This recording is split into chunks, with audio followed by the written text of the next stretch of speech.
Yeah, yeah, yeah, yeah, oh.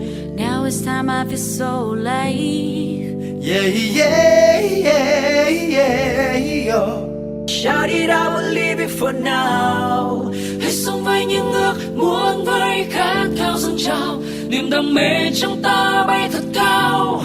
Yeah, yeah, yeah, yeah, oh. Dừng lại sớm, tròn từng giây. Ok, giơ tay lên thật cao và chào đến những vì sao. Live for now. Và đây là Kimi sống trọn sự say chấp quyết, no doubt, doubt.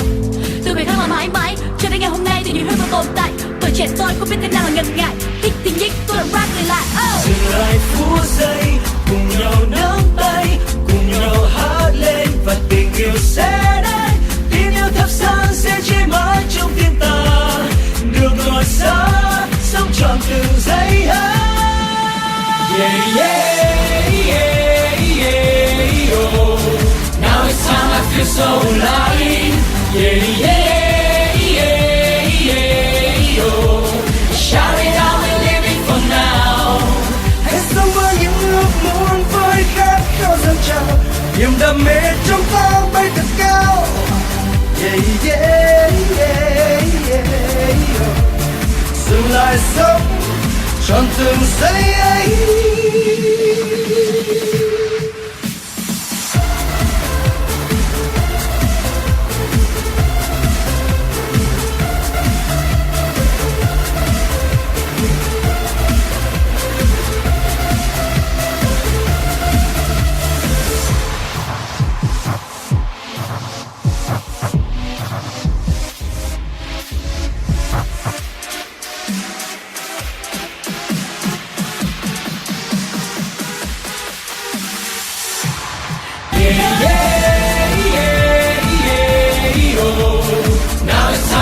So alive, yeah, yeah, yeah, yeah, oh. Shout it out, we're living for now. Hãy sống với những ước muốn, với khát khao dâng trào, niềm đam mê trong ta bay thật cao. Yeah, yeah, yeah, yeah, oh. Dừng lại sống trọn từng giây.